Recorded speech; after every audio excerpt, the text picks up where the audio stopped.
First, plug the USB flash drive into the USB slot of the printer. Note that the USB flash drive only accepts FAT32 format. The printer will display a message to identify the USB drive.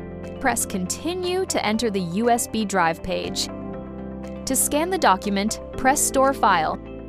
Set the required scanning functions as needed.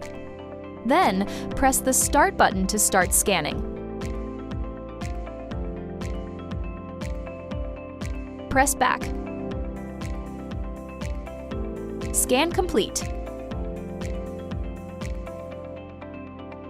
To remove the USB flash drive, select Remove USB. Press OK. Finally, you can remove the USB flash drive.